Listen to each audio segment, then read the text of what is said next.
Tidak hanya dipecat dari jabatannya sebagai Wakil Direktur Pelayanan RSU Bahagia, kini Dr. Makmur juga ditetapkan sebagai tersangka. Dr. Makmur ditetapkan sebagai tersangka kasus pemukulan terhadap balita di Makassar, Sulawesi Selatan. Meski berstatus tersangka, Dr. Makmur tidak ditahan lantaran ancaman hukumannya di bawah 5 tahun penjara. Unit Perlindungan Perempuan dan Anak PPA Polrestabes Makassar telah melakukan sejumlah penyelidikan sebelum menetapkan Dr. Makmur sebagai tersangka.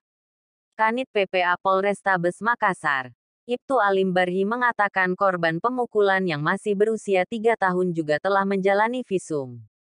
Yang bersangkutan sudah kita tetapkan sebagai tersangka. Setelah pemeriksaan dilakukan subuh tadi, bebernya. Senin tanggal 31 Juli tahun 2023, dikutip dari tribunmakassar.com. Akibat perbuatannya, Dr. Makmur dijerat dengan pasal 80 ayat 1, Jo pasal 76 CUU RI. Nomor 35 tahun 2014 tentang perubahan atas UU RI nomor 23 tahun 2002 tentang perlindungan anak. Ancaman hukumannya itu 3 tahun 8 bulan penjara. Lanjutnya, usai menjalani pemeriksaan di Mapolrestabes Makassar, Dr. Makmur mengaku bersalah dan meminta maaf kepada korban yang berinisial MAV 3 dan ayahnya Agung, 27.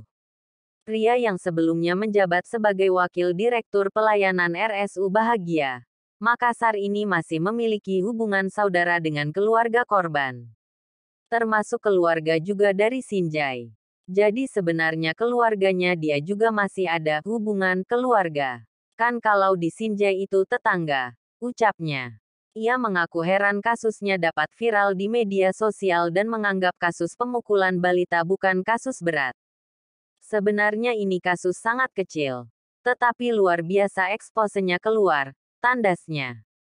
Menurutnya, tidak ada niatan untuk melakukan pemukulan terhadap korban yang masih balita. Saya tidak ada niat.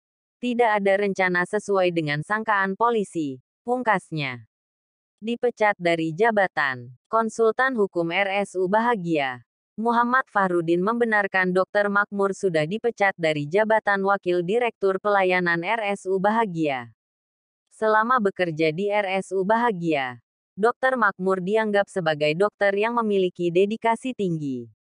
Namun, dalam beberapa hari terakhir Dr. Makmur terlihat murung dan diduga mengalami depresi.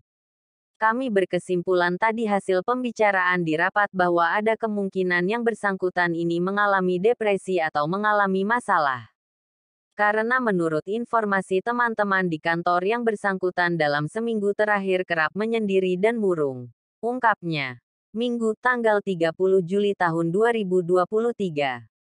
Muhammad Fahrudin menambahkan Dr. Makmur pergi ke warung kopi untuk menenangkan pikiran dengan bermain catur. Emosi Dr. Makmur naik lantaran permainan caturnya diganggu oleh balita anak dari pemilik warkop. Jadi karena mungkin dia ada masalah tujuan datang ke warkop untuk refreshing minum kopi sambil main catur. Tapi tiba-tiba ada anak yang mengganggu dengan refleks dia melakukan tindakan seperti itu. Lanjutnya.